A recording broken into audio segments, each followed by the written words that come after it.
ನಮ್ಮ ಕರ್ತನಾದ ಯೇಸು ಕ್ರಿಸ್ತನಿಗೆ ಪ್ರಿಯರಾದ ದೇವಜನರೇ, ನಮ್ಮ ಕರ್ತನಾದ ಯೇಸು ಕ್ರಿಸ್ತನ ಕೃಪೆಯು ಶಾಂತಿಯು ನಿಮಗೆ ಹೆಚ್ಚೆಚ್ಚಾಗಿ ಉಂಟಾಗಲಿ. ಈ ಮುಂಜಾನೆ ನಮ್ಮ ಹೃದಯಂಗಮ ಈ ಕಾರ್ಯಕ್ರಮದಲ್ಲಿ ಈ ದಿನಕ್ಕೆಂದು ನಾವು ಧ್ಯಾನಿಸುವಂಥ ದೇವರ ವಾಕ್ಯದ ಭಾಗ ಯಾಕೋಬನ ಪತ್ರಿಕೆ 3ನೇ ಅಧ್ಯಾಯ 17ನೇ ವಚನ. ಯಾಕೋಬ 3:17.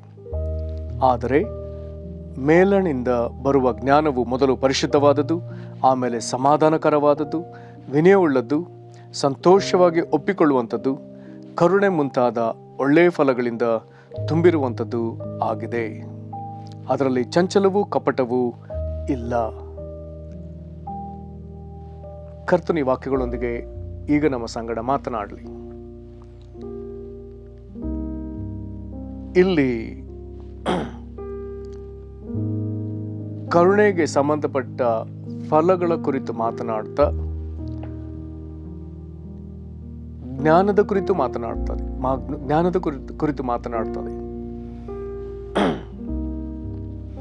ಇದರಲ್ಲಿ ಈ ವಾಕ್ಯ ಭಾಗದಲ್ಲಿ ಸ್ವಲ್ಪ ಮೇಲಕ್ಕೆ ನಾವು ನೋಡುವಾಗ ಮುಖ್ಯವಾಗಿ 2 ವಿಧದ ಜ್ಞಾನವನ್ನ ತೋರಿಸ್ತಾನೆ. ಅದರಲ್ಲಿ ಒಂದು ಪದ ಪದೇ ಪದೇ ಬಳಕೆ ಆಗ್ತದೆ. 15ನೇ ವಚನ ಮತ್ತು 17ನೇ ವಚನದಲ್ಲಿ. 15ರಲ್ಲಿ ಮೇಲಣಿಂದ ಬಂದ ಜ್ಞಾನ. ಮತ್ತೊಮ್ಮೆ ಹೇಳ್ತದೆ 17ರಲ್ಲಿ ಮೇಲಿನಿಂದ ಬರುವ ಜ್ಞಾನ. ಆದರೆ 15ರಲ್ಲಿ ಇದನ್ನ ನೆಗೆಟಿವ್ ಆಗಿ ಹೇಳಲಾಗಿದೆ. ಏನಂತೇಳಿ, ಅದು ಮೇಲಣಿಂದ ಬಂದ ಜ್ಞಾನವಲ್ಲ. ಆದರೆ 17ರಲ್ಲಿ ಆದರೆ ಮೇಲಿನಿಂದ ಬರುವ ಜ್ಞಾನವು. ಹಾಗಾದರೆ ಮೇಲಣಿಂದ ಬಂದ ಜ್ಞಾನವಲ್ಲ ಎಂಬುದಾಗಿ ಹೇಳಬೇಕಾದ್ರೆ ಇಹಲೋಕಕ್ಕೆ ಸಂಬಂಧಪಟ್ಟ ವಿಷಯ ಅದಾಗ್ತದೆ. ಇಲ್ಲಿ ಈ ಪ್ರಸ್ತಾಪವನ್ನ ಯಾಕೋಬ 3ನೇ ಅಧ್ಯಾಯದಲ್ಲಿ 13ರಿಂದ 18ರವರೆಗೆ ಪ್ರಸ್ತಾಪಿಸುವಾಗ ಪ್ರಶ್ನೆ ಸಹಿತವಾಗಿ ಆತನು ಆರಂಭಿಸ್ತಾನೆ. 13ರಲ್ಲಿ ಆತನು ಹೀಗೆ ಹೇಳ್ತಾನೆ, ನಿಮ್ಮಲ್ಲಿ ಜ್ಞಾನಿಯೂ ಬುದ್ಧಿವಂತನು ಯಾರು? ಅಂಥವನು ಯೋಗ್ಯವಾಗಿ ನಡೆದುಕೊಂಡು ಜ್ಞಾನದ ಲಕ್ಷಣವಾಗಿರುವ ಶಾಂತ ಗುಣದಿಂದ ಅದರ ಫಲವನ್ನು ತೋರಿಸಲಿ. ಜ್ಞಾನದ ಲಕ್ಷಣ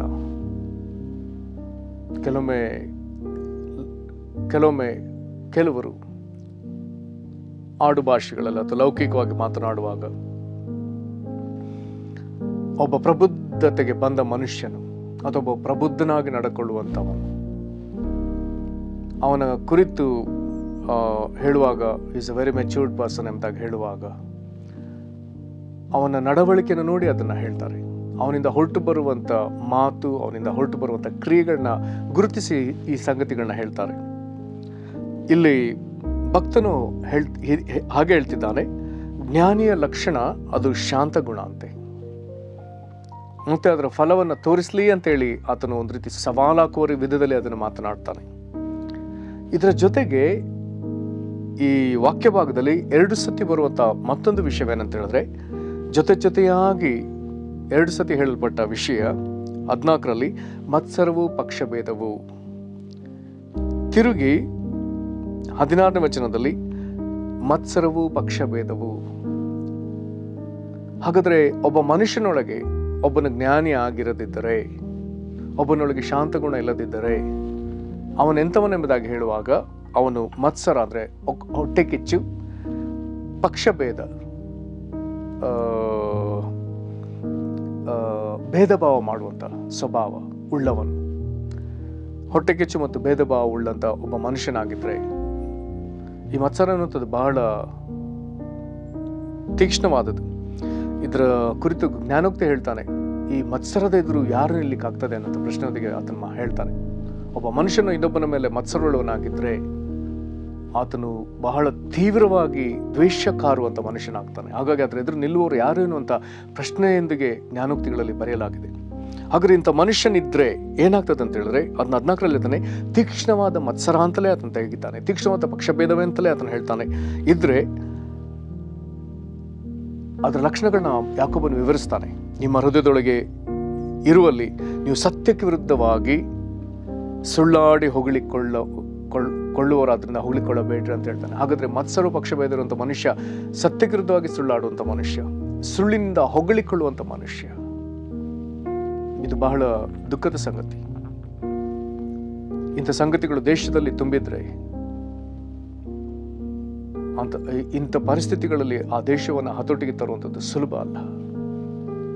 ಒಂದು ವೇಳೆ ಒಬ್ಬ ನಾಯಕನ ಈ ರೀತಿಯಾಗಿ ನಡೀತಾ ಹೋದ್ರೆ ಅವನ ಹಿಂಬಾಲಕರೆಲ್ಲರೂ ಇದೇ ಸ್ಥಿತಿಯಲ್ಲೇ ಹೋಗೋದ್ರಿಂದ ಹಾಗಾದ್ರೆ ಮತ್ಸರದ ಅಲೆ ಎಷ್ಟು ತೀವ್ರವಾಗಿರಬಹುದು, ಪಕ್ಷಭೇದದ ಅಲೆ ಎಷ್ಟು ತೀವ್ರವಾಗಿರಬಹುದು. ಇದನ್ನ ಆದರೆ ಇಂಥವನಾಗಿದ್ರೆ ಅದರ ಕುರಿತು ಆತನು ಹೇಳ್ತಾನೆ, ಅದು ಮೇಲಿನಿಂದ ಬಂದ ಜ್ಞಾನ ಅಲ್ಲ. ಹಾಗಾದ್ರೆ ಯಾವುದಕ್ಕೆ ಸಂಬಂಧಪಟ್ಟಿದ್ದಂತೇಳಿ ಈಗ ಆತನು ಹೇಳ್ತಾ ಹೋಗ್ತಾನೆ ಭಕ್ತನು. ಅದಕ್ಕೆ 3 ವಿಧದ ವಿವರಣೆ ಕೊಡ್ತಾನೆ. 1 15ನೇ ವಚನದಲ್ಲಿ ಅದು ಮೇಲಿನಿಂದ ಬಂದ ಜ್ಞಾನವಾಗದಿರದೆ ಹೋದ್ರೆ ಅದು ಭೂ ಸಂಬಂಧವಾದದ್ದು. 2ನೇದಾಗಿ ಹೇಳ್ತಾನೆ ಪ್ರಾಕೃತ ಭಾವದ್ದು, ಈ ಶರೀರ, ಪ್ರಾಕೃತ ಶರೀರ, ಇದಕ್ಕೆ ಸಂಬಂಧಪಟ್ಟ ಜ್ಞಾನ, ಇದು ಭೂಲೋಕಕ್ಕೆ ಸಂಬಂಧಪಟ್ಟ ಜ್ಞಾನ. 3ನೇದಾಗಿ ದೆವ್ವಗಳಿಗೆ ಸಂಬಂಧಪಟ್ಟದ್ದು. ಭೂ ಸಂಬಂಧ ಅಂತ ಹೇಳುವಾಗ ಅದೊಂದು ಮಟ್ಟವನ್ನು ಅಥವಾ ಲೋಕವನ್ನು ತೋರಿಸ್ತದೆ. ದೆವ್ವಗಳಿಗೆ ಸಂಬಂಧಪಟ್ಟದೆಂಬುದಾಗಿ ಹೇಳುವಾಗ ಅದು ಇನ್ನೊಂದು ತೋರಿಸ್ತದೆ, ಸ್ವಾಭಾವಿಕ ಜಗತ್ತು ಮತ್ತೆ ಆತ್ಮಿಕ ಜಗತ್ತು. ಆತ್ಮಿಕ ಜಗತ್ತಿನಲ್ಲಿ ಅಂಧಕಾರಕ್ಕೆ ಸಂಬಂಧಪಟ್ಟ ಜಗತ್ತು. ಹಾಗಾದ್ರೆ ಈ ಸಂಗತಿಗಳು ಮನುಷ್ಯನೊಳಗಿಂದ ಹೊರಡುವಾಗದು ಪ್ರಾಕೃತಕ್ಕೆ ಸಂಬಂಧಪಟ್ಟ ವಿಷಯ. ಹಾಗಾದ್ರೆ ಇಂಥ ಸಂಗತಿಗಳನ್ನ ಆತನು ಎಷ್ಟು ಸೂಕ್ಷ್ಮವಾಗಿ ನಮಗೆ ಹೇಳ್ತಿದ್ದಾನೆ. ಮತ್ತೆ ಇದರಿಂದ ವಾತಾವರಣ ಹೇಗಿರ್ತದೆ ಎಂಬುದನ್ನು 14ನೇ ವಚನದಲ್ಲಿ ಗಂಭೀರವಾಗಿ ಹೇಳ್ತಾನೆ. ಹೇಗಿರ್ತದಂತೆ, ಮತ್ಸರು ಪಕ್ಷಭೇದವು ಇರುವ ಕಡೆ ಗಲಿಬಿಲಿಯು ಸಕಲ ವಿಧವಾದ ನೀಚ ಕೃತ್ಯಗಳು ಇರುವವು. ಕರ್ತನ ಪ್ರೀತಿಯುಳ್ಳ ದೇವ ಜನರೇ, ಇದ್ಯಾವುದು ಕರುಣೆಗೆ ಸಂಬಂಧಪಟ್ಟ ಸಂಗತಿಗಳಲ್ಲ. 14ನೇ ವಚನವನ್ನು ಗಂಭೀರವಾಗಿ ತೆಗೆದುಕೊಳ್ಬೇಕು. ನಮಗೆ ಒಂದು ವೇಳೆ ಈ ಲೋಕದ ಜ್ಞಾನ ಅಥವಾ ಮತ್ಸರ ಪಕ್ಷಭೇದ ಏನೂ ಅರ್ಥವಾಗದೆ ಹೋದ್ರೆ ಒಂದಂತೂ ಅರ್ಥವಾಗ್ತದೆ, ಎಲ್ಲಿ ವಿಪರೀತ ಗಲಿಬಿಲಿ ಸಕಲ ವಿಧವಾದ ನೀಚ ಕೃತ್ಯಗಳಿದೆಯೋ ಅಲ್ಲಿ ಮತ್ಸರ ಪಕ್ಷಭೇದ ಇದೆ ಅಂತ ಅರ್ಥ. ಹಾಗಾದ್ರೆ ಅದು ಭೂ ಸಂಬಂಧವಾದದ್ದು, ದೆವ್ವಗಳಿಗೆ ಸಂಬಂಧಪಟ್ಟದ್ದು, ಪ್ರಾಕೃತ ಸ್ವಭಾವಕ್ಕೆ ಸಂಬಂಧಪಟ್ಟದ್ದು. ಹಾಗಾದ್ರೆ ಇದು ಮೇಲಿನ ಜ್ಞಾನ ಅಲ್ಲವೇ ಅಲ್ಲ. ಹಾಗಾದ್ರೆ ಮೇಲಿನಿಂದ ಬಂದ ಜ್ಞಾನ ಹೇಗಿರ್ತದೆ ಅನ್ನುವಂಥ ಅದ್ಭುತವಾದ ವಿವರಣೆಯನ್ನು 17ನೇ ವಚನದಲ್ಲಿ ಆತನು ಹೇಳ್ತಾನೆ. ಆದ್ರೆ ಮೇಲಿನಿಂದ ಬರುವ ಜ್ಞಾನವು ಮೊದಲು ಪರಿಶುದ್ಧವಾದದ್ದು, ಅದರಲ್ಲಿ ಅಶುದ್ಧತೆ ಇಲ್ಲವೇ ಇಲ್ಲ. ದೇವರಿಂದ ಪರಲೋಕದಿಂದ ಸುರಿಸಲ್ಪಡುವ ಜ್ಞಾನವನ್ನು ಯಾವುದಾದ್ರೂ ಒಬ್ಬ ವ್ಯಕ್ತಿ ಅದನ್ನು ಪಡ್ಕೊಂಡಿದ್ದರೆ ಅವನೊಳಗೆ ಆ ದೇವರ ಪರಿಶುದ್ಧತೆ ಕಾಣ್ತದೆ. 2ನೇದಾಗಿ ಆಮೇಲೆ ಸಮಾಧಾನಕರವಾದದ್ದು, ಅಲ್ಲಿ ದೇವರ ಸಮಾಧಾನ ಕಾಣ್ತದೆ. ಮತ್ತೆ ವಿನಯ ಉಳ್ಳದ್ದು, ಅಲ್ಲಿ ಹೆಚ್ಚಳಿಕೆ, ಅಹಂಭಾವ, ಗರ್ವ ಇಂಥ ಯಾವ ಸಂಗತಿಗಳಿಲ್ಲ. ಒಬ್ಬ ಮನುಷ್ಯ ದೀನತೆಯಿಂದ ನಡ್ಕೊಳ್ತಾನೆ. ಮತ್ತೆ ನಂತರದಲ್ಲಿ ಹೇಳಲ್ಪಟ್ಟಿದೆ 4ನೇದಾಗಿ ಸಂತೋಷವಾಗಿ ಒಪ್ಪಿಕೊಳ್ಳುವಂಥದ್ದು. ಅಲ್ಲಿ ನಾವು ಈ ದಿನಗಳಲ್ಲಿ ನೋಡ್ಬೋದು, ಕೆಲವರು ತಪ್ಪು ಮಾಡಿ ನಾವು ತಪ್ಪು ಮಾಡಲಿಲ್ಲ ಎಂಬುದಾಗಿ ಸಾಧಿಸ್ತಾರೆ, ವಿಪರೀತ ಎದುರು ಮಾತನಾಡ್ತಾರೆ. ಆದರೆ ಮೇಲಿನಿಂದ ಬಂದ ಜ್ಞಾನವನ್ನು ಪಡ್ಕೊಂಡ ಮನುಷ್ಯ ಅದನ್ನ ಯಥಾರ್ಥವಾಗಿ ಮಾತನಾಡುವ, ಯಾವುದು ಸರಿ ಅದು ಸರಿ ಅಂತ ಹೇಳ್ತಾನೆ, ಯಾವುದು ತಪ್ಪು ಅದನ್ನು ತಪ್ಪು ಅಂತ ಹೇಳ್ತಾನೆ. ತನ್ನಿಂದಲೇ ಏನಾದರೂ ತನ್ನ ನಡವಳಿಕೆಯಲ್ಲಿ ಏರುಪೇರಾಗಿದ್ರೆ ಅದನ್ನು ಸುಲಭವಾಗಿ ಒಪ್ಪಿಕೊಳ್ಳುವ, ಸಮಾಧಾನಕರವಾಗಿ ಯಥಾರ್ಥವಾಗಿ ಒಪ್ಪಿಕೊಳ್ಳುವಂಥವನು. ಮತ್ತೆ ಮೇಲಿನಿಂದ ಬಂದ ಜ್ಞಾನದ ಫಲ ಹೇಗೆ ಕಾಣ್ತದೆ ಅಂತ ಹೇಳಿದ್ರೆ ಕರುಣೆ ಮುಂತಾದ ಒಳ್ಳೆ ಫಲಗಳಿಂದ ತುಂಬಿರುವಂಥದ್ದಾಗಿದೆ. ಅದನ್ನು ಯಾವಾಗಲೂ ಪರಹಿತ ಚಿಂತಕನ ಎಂಬುದಾಗಿ ಇದರಿಂದ ಅರ್ಥ ಮಾಡಿಕೊಳ್ಳಬಹುದು. ಮತ್ತೆ ಇದರಲ್ಲಿ ಇನ್ನೊಂದೇನಿಲ್ಲ ಅಂತೆ, ಚಂಚಲವೂ ಕಪಟವೂ ಇಲ್ಲ. ಇಲ್ಲಿ ಗಲಿಬಿಲಿ ಅಂತೆಲ್ಲ ಓದಿದ್ವಲ್ಲ, ಹಾಗಾದ್ರೆ ಇಂಥದ್ದು ಯಾವುದಲ್ಲಿ ಇಲ್ಲವೇ ಇಲ್ಲ. ಎಲ್ಲವೂ ಸಮಾಧಾನಕ್ಕೆ ಸಂಬಂಧಪಟ್ಟದ್ದು. ಇಂಥ ವ್ಯಕ್ತಿಯನ್ನ ನಂಬಲಿಕ್ಕೆ ಆತನು ಎಷ್ಟು ಯೋಗ್ಯನಾಗಿರ್ತಾನೆ ಎಂಬುದಾಗಿ ವಾಕ್ಯದಿಂದ ತಿಳ್ಕೊಳ್ಬಹುದು.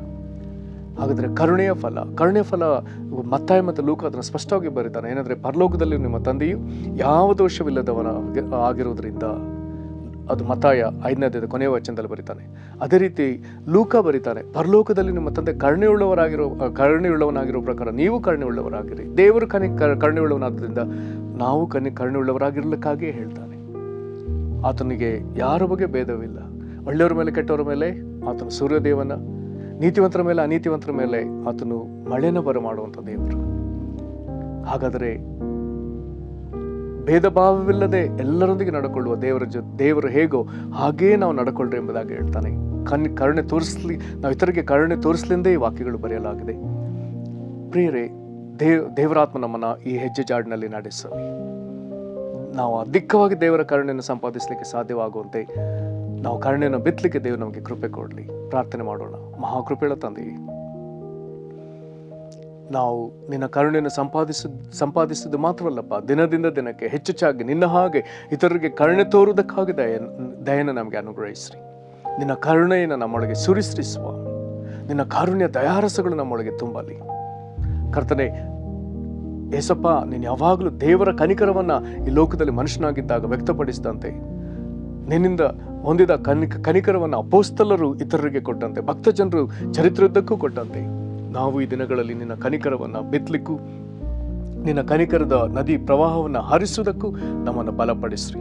ಇಂಥ ಅಭಿಷೇಕದಿಂದ ನಮ್ಮನ್ನು ತುಂಬಿಸ್ರಿ. ಈ ವಾಕ್ಯ ಕೇಳ್ತಿರುವಂಥ ಪ್ರತಿಯೊಬ್ಬರನ್ನು ಆಶೀರ್ವದಿಸಿ, ಇವರೆಲ್ಲರೂ ಕರ್ತನೆ ಅನೇಕರನ್ನು ಕನಿಕರಿಸುವಂತೆ, ಇವ್ರ ಮೂಲಕ ಅನೇಕರು ಕನಿಕರದ ಅನುಭವವನ್ನು ಹೊಂದಿಕೊಳ್ಳುವಾಗಲ್ಲ, ಇದು ದೇವರ ಕನಿಕರ, ಇದು ಕ್ರಿಸ್ತನ ಕನಿಕರ ಎಂಬುದಾಗಿ ಗ್ರಹಿಸಲಿಕ್ಕೆ ಶಕ್ತರಾಗುವಷ್ಟು ಈ ಮಕ್ಕಳನ್ನು ನಿನ್ನ ಸಾಧನವನ್ನಾಗಿ ಉಪಯೋಗಿಸು. ಹಾಗೆ ನೀನು ಮಾಡೋದಕ್ಕಾಗಿ ಸ್ತೋತ್ರ. ಯೇಸು ಕ್ರಿಸ್ತನ ಹೆಸರಲ್ಲಿ ಬೇಡ್ದೇವೆ ನಮ್ಮ ತಂದೆಯೇ, ಆಮೇನ್. ಕರ್ತನಿವನ್ನ ಆಶೀರ್ವದಿಸಲಿ. ವಂದನೆಗಳು.